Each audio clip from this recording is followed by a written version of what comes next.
Саламатсыздармы? Бүгінгі вебинарға қатысушылар. Жоспар бойынша бізде Қоқышева Жұлдызай Мұраталиевна сіздерге өз жұмысымен бөлісетін болады. Шоқан Уәлихан Уәлидағы нөмір 1-ші орта мектебі қазақ тілі мен әдебиет пәнінің мұғалімі. Ол кісінің тақырыбы әдебиет сабағында оқушылардың сөйлеу тілі теориясын жетілдірудегі әдіс-тәсілдері. Жұлдызай Мұраталиевна, сізге сөз беремін. Сәлеметсіздер ме, құрметті әріптестер. Мен Қоқышева Жұлдызай Мұраталиевна, Қостанай облысы Арқалық қаласы Шоқан Уәлиханов атындағы нөмірі 1-ші жалпы білім беретін мектебінің қазақ тілі мен әдебиет пәнінің мұғалімімін. Бүгінгі күні мен сіздерге әдебиет сабағында оқушылардың сөйлеу тілін жетілдірудегі әдіс-тәсілдер тақырыбы бойынша өзімнің іс тәжірибеммен бөліскелі отырмын. Қазақ даласына білімнің түренін салған Ыбырай Алтынсарин педагогикалық жұмыстағы шешуші нәрсе ең жақсы оқыту әдістерін таба білуде деген екен. Елбасы Нұрсұлтан Әбішұлы Назарбаев еліміздің ертеңі бүгінгі жас ұрпақтың қолында, ал жас ұрпақтың тағдыры ұстаздардың қолында деген екен. Бүгінгі таңда барша ұстаздардың қолында болашақ еліміздің тұтқасы болатын жастардың тағдыры тұр. Әдебиет сабағында оқушылардың сөйлеу тілін жетілдірудегі мақсатыма жету үшін мен белгілі ғалым Алма Қыраубаеваның сабақ, мұғалім мен шәкірттің қарым-қатынасы, сабақтың мақсаты баланың басқаға ұқсамайтын қасиетін ашу, баланың ықыласын оята біл, қолынан іс келетініне сендіре біл деген сөздерін өзіме ұстаным етіп алдым. Оқушылардың сөйлеу тілін жетілдірудегі мен өз мақсатыма жету үшін мынандай қадамдардан өтуім керек. Ең бірінші, мен әдебиет сабағында оқу мақсаттарына назар аударуым керек. Сол оқу мақсаттарын қарай отырып, ойлау дағдыларының деңгейін қалыптастырамын және бағалау критерийін құрамын. Одан кейін барып өзімнің сабағында өзім үшін тиімді, оңтайлы деген әдіс-тәсілдерді таңдап аламын. Менің әдебиет сабағында оқушылардың сөйлеу тілін жетілдіруде қолданатын әдіс-тәсілдерім диалогтық оқыту, маркерленген тізім, ұрынтық жіктелім, себеп-салдарлық диаграмма, сын тұрғысынан ойлау технологиясының элементтері, свод әдісі, ойлан жұптас бөлімі және де Нұрша Оразахмованың сатылай кешенді талдау технологиясы. Белгілі ғалым Қанипа Тұтыбаева былай деген екен: ой салу ұстаз тарапынан, ойлау оқушы тарапынан, ойланту ұстаз тарапынан, шешімге келу оқушы тарапынан болу керек деген екен. Оқушылардың сөйлеу тілін жетілдірудегі ең тиімді әдіс-тәсілдердің бірі бұл диалогтық оқыту. Диалогтық оқыту оқушылардың сөйлеу тілін жетілдіруге қандай рөл атқарады десек, әңгімелесудің көмегімен мұғалім оқушылардың оқу үдерісін қолдайды және дамытады. Оқушылардың ой бөлісуі, пікірлесуі, әңгімелесуі диалогтық оқыту әдісі негізінде жүзеге асады. Сұрақ-жауап әдісі арқылы оқушылар көру қабілеттерін ойлау қабілеттерімен ұштастыра дамытады, ойлану арқылы өз ойларын ауызша жүйелі жеткізе біледі және оқушы оқытушымен өзара кері байланысқа түседі. Тіл үйретуде ең басты міндет оқушылардың сөйлеу тілін жетілдіру. Диалогтық оқыту бұл барлық сабақта қолданылатын оңтайлы әдіс болып табылады. Өйткені бұл әдісте оқушы оқушымен, оқушы мұғаліммен тілдік қарым-қатынасқа түседі. Жеңілден күрделіге, зерттеушілік бағытта, әңгімелесу бағытында диалогтық оқыту әдісі жүзеге асады. Енді мен өзімнің сабағымда диалогтық оқыту әдісіне байланысты бір тапсырманы көрсеткім келеді. Мысалға, Расул Хамзатовтың менің Дағыстаным шығармасын өткен кезде мен оқушыларға сабақты бастамас бұрын мынандай сұрақтар қоямын. Жалтақтамай өзге тілді ұлысқа, ең алдымен өз тіліңді ұлықта деген сөзге қосыласыңдар. Тәрбие тілден басталады деген ойды қалай дәлелдейсің? Тілі жоғалған жұрттың өзі де жоғалады деген сөздің мағынасын қалай түсінесіңдер? Тілі өлген ел, тірі өлген ел дегенге келісесіңдер ме? Тіл қосалар жер мен көктің арасын, тіл айырар анасының баласын деген сөзді қалай түсінесіңдер? Осындай сұрақтарға оқушылар өз ойларын еркін жеткізе біледі.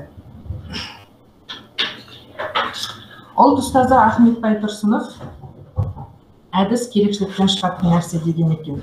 Осы Расул Ғамзатов менің Дағыстаным шығармасы бойынша мен жоғарыда атап көрсетілген әдіс тәсілдердің ішіне мына әдіс тәсілдерді өз сабақ жүйемде қолданамын. Сыныпты 3 топқа бөлемін. Бірінші топқа маркерленген тізім әдісі бойынша шығарманың мазмұнын тізіп жазу тапсырмасы беріледі.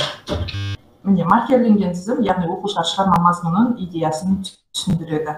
Бұл жерде шығарманың мазмұны Расулдың дағыстандық суретшіні кездестіруі, суретшінің ел аңсау сезімі, суретке айналған туған жерге деген сезім, суретшінің туған туыстарына хабар беру, анасының ұлын өлдіге санауы. Осылайша оқушылар маркерленген тізім әдісі бойынша шығарманың мазмұнын жазып шығып, оны жеткізе біледі. Екінші тиімді әдістердің бірі бұл себеп салдарлық диаграмма әдісі. Яғни бұл әдіс бойынша оқушыларға анасының ұлын өлдіге санауы дұрыс па деген тапсырма беріледі, оқушылар өз ойларын дәлелдейді. Яғни бұл жерде оқушылар анасының өзінің туған тілін ұмытқаны үшін ұлын өлдіге санағанын ерлік деп жаза біледі. Үшінші тапсырма румдық жіктелім әдісі бойынша шығармадағы әлеуметтік қоғамдық мәселені идеясы арқылы түсіндіреді және талдайды. Яғни румдық жіктелім әдісінде жұмыс осындай сызба түрінде жүзеге асады. Оқушылар бірінші ең маңызды элементті жазады, жеткілікті түрдегі маңызды элементті жазады, одан кейін барып онша маңызды емес элементті жазып, соңында ең бір маңызды элементті жазады. Қазақ әдебиеті сабағында оқушылардың сөйлеу тілін дамытуда маңызды рөл атқаратын әдістердің бірі ойлан жұптас бөліс әдісі. Бұл әдістің тиімділігі неде? Бұл жерде оқушыларға тапсырма беріледі. Оқушы бірінші өзі ойланады, екінші көршісімен жұптасады, үшінші топтық жұмыс жүзеге асады. Демек, бұл жерде оқушының сөйлеу тілі теориясы жетіледі. Мен сол Расул Ғамзатов менің Дағыстаным шығармасы бойынша сабағында мынандай тапсырма бердім. Әңгімедегі көркемдеуіш құралдарды пайдаланып, табиғат көрінісін, оқиға орнын, кейіпкер бейнесін сипаттап жазыңдар. Сыныптағы оқушылар 3 топқа бөлініп, 3 топ болып осындай тапсырмаларды орындайды. Оқушының ойлау деңгейін, сөйлеу тілін дамытудағы тиімді әдістердің бірі бұл свод әдісі. Бұл әсіресе біздің қазақ тілі мен әдебиеті сабағында өте маңызды рөл атқарады. Менің Дағыстаным шығармасында суретші өзінің авар тілін ұмытып қалып, өзге елде өмір сүреді. Міне оқушылардың өзге елде өмір сүруді дұрыс деп ойлайсыңдар ма деген тақырып беріледі. Оқушылар осы тақырыпты свод әдісі бойынша 4 жақта қарастырады. Күшті жағын, әлсіз, мүмкіндіктерін, қауіпті жағын. Бұл жерде қауіпті жағы әрине өзіңнің туған тіліңді ұмыту екендігін айтып шығады. Сын тұрғысынан ойлау технологиясы бұл әрбір ұстаздың жұмыс жүйесінде көрініс табатын тиімді технологиялардың бірі. Сын тұрғысынан ойлау дегеніміз педагогтың бағыттауымен оқушының өз бетінше білімді игеруі. Сын тұрғысынан ойлау технологиясы арқылы біз қандай нәтижеге қол жеткіземіз? Бірінші, баланың тереңде еркін ойлауына, үздіксіз еңбектене білуіне жол ашады, оқушының ізденісі жеміссіз болмайды. Сын тұрғысынан ойлау оқу мен жазуды дамыту бағдарламасы.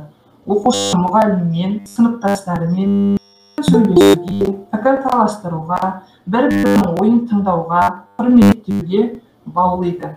Сын тұрғысынан ойлау технологиясының ішіне мен Вен диаграммасы, 5 жолды диктант, инсерт әдісі, 1 минут әдісі сияқты әдістерді қолданамын. Сіздерге осы технология бойынша менің жұмыс жүйемдегі бір тапсырманы көрсетейін, ол 1 минут әдісі. Яғни сабақтың соңында топтағы оқушы 1 минуттың ішінде Расул Ғамзатовтың менің Дағыстаным шығармасының идеясының күнделікті өмірде алатынын айтады. Демек, оқушы сөйлейді, сөйлеу тілі жатталады деген сөз.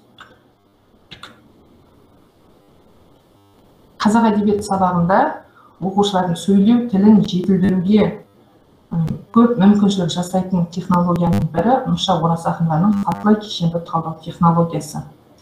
Бұл технологияны қолданған кезде біз қандай нәтижеге қол жеткіземіз? Оқушы ғылыми тілде сөйлеуге үйренеді, қарапайымнан күрделіге оқиғаны сатылап түсіндіре алады. Өзіндік тұжырым жасайды және оқушы болжаммен сөйлеуден арылады. сатылай кешенді талдау технологиясының мақсаты біріншіден барлық оқушыны табысты оқыту, білім білік дағдысын қалыптастыру. Екінші, білім алуға деген ынтасы мен іскерлігін арттыру, оқу танымдылық белсенділігімен оқытуды жеделдету. Үшінші, шығармашылық қабілеттерін дамыту және ғылыми ізденіске жетелеу. Нұрша Оразақынованың сатылай кешенді талдау технологиясы менің жұмыс жүйемде жүйелі түрде көрініс тапқан, себебі бұл технологияны қолданбай сабақты өткізу мүмкін емес. Мына жерде сіздерге көрініп тұр, Мұхтар Әуезовтің көксерек әңгімесі бойынша оқиғаның құрылымын талдау. Нұрша Оразақынова бұл технология туралы былай дейді. Сатылай кешенді талдау ұлттық құндылығымызды бағалай білуге, оның білім көкжиегінде кең таралуына ықпал етіп, күнделікті өмірде қолдану аясын жақсартуға бағыттайтын оқыту. Бұл жерде бұл технологияны қолданған кезде біз жан-жақты тұлға қалыптастырамыз, мұғалім алға жетеді, оқушы белсенді субъектіге айналады, оқушылар бір-бірін бақылайды, пікір айтуға үйренеді, шығармашылық зерттеушілік қабілеті артады. Және де бұл технологияны қолданудағы басты күтілетін нәтиже құзыретті тұлға қалыптасады. Менің әдебиет сабағында оқушылардың сөйлеу тілін жетілдірудегі әдіс тәсілдер бойынша жұмыс жүйем бұл бір күнде немесе бір жылда қалыптасқан жоқ. Осы менің 11 жылдық еңбек өтілінде біртіндеп жұмыс жүйеме жинақталды. Осы тақырып бойынша менің баяндамаларым, ашық сабақтарым ғылыми конференцияларда, республикалық журналдарда жарияланды. Мына жерде бізде республикалық ғылыми конференцияда сын тұрғысынан ойлау технологиясы бойынша баяндамам, халықаралық Education журналында 2013-2014 жылдары менің сатылай кешенді талдау технологиясы бойынша сабақтарым жарияланды.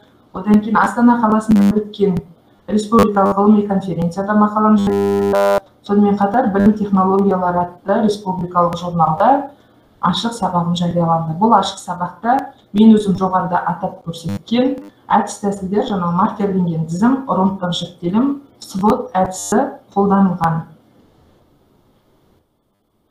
Қыраубай қаласы секілді болашақтың арман сабақтарын шәкірттерім мені көргенше, оларды көргенше асықсақ дейді. Бұл емес бүкіл ұстаздардың. Осы қолдану мен мынандай нәтижеге қол жеткіземін. Сапалы білім беру тәсілдерін меңгеремін, шеберлігім шыңдалады, ізденіске бет бұрамын, жүйелі жұмыс жүйем қалыптасады, нығаяды. Ал біз осы тәсілдерді қолдана отырып, мен өз оқушыларымды ұлттық дүниетаным сатыларын меңгеруге бағыттаймын, пәнге қызығушылықтары артады, сөйлеу тілі жетіледі, өзіндік болмысы мен тұлғасын қалыптастырады.